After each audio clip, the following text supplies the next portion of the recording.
पराग पाटिल और सुबोध यादव। जी हाँ, सुबोध यादव को आपने as a villain Bhojpuri industry की काफ़ी फिल्मों में देखा होगा। अब हम आपको ये बता दें कि सुबोध यादव जो है वो एक एक्टर हैं और अब बन गए हैं फिल्म के प्रोड्यूसर, और अपनी पहली फिल्म में ही उन्होंने लिया है किसे, खेसारी लाल यादव को। जी हाँ, खेसारी लाल यादव को उन्होंने एज ए एक्टर और पराग पाटिल को उन्होंने एज ए डायरेक्टर लिया है अपनी फिल्म बनाने के लिए। आपको बता दें कि इसके लिए उन्हें भोजपुरी इंडस्ट्री से बहुत बधाई मिल रही है। साथ ही साथ लोग ये कह रहे हैं कि अगर आपने खेसारी के साथ फिल्म बनाई है तो आप समझ जाइए कि पैसा वसूल है। और साथ ही साथ अगर पराग पाटिल जैसा डायरेक्टर हो जो कि फिल्मों को हिट कराने की गारंटी लेता है, तो भाई ऐसे डायरेक्टर के साथ कौन काम नहीं करना चाहेगा।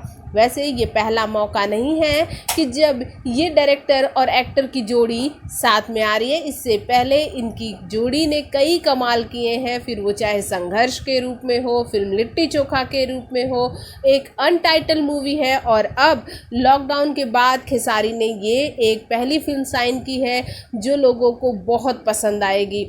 आपको बता दें कि इसके कॉन्सेप्ट की बात करते हुए पराग पाटिल ये कहते हैं कि कहानी रिवील नहीं करूँगा लेकिन लोगों को बहुत पसंद आने वाला है।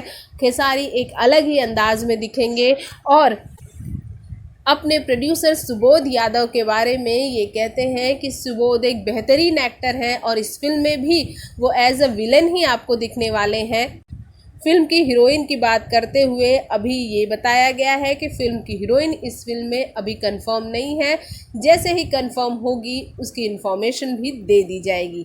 भोजपुरी जगत की हॉट और मसालेदार गॉसिप के लिए हमें सब्सक्राइब करना बिल्कुल ना भूलिए।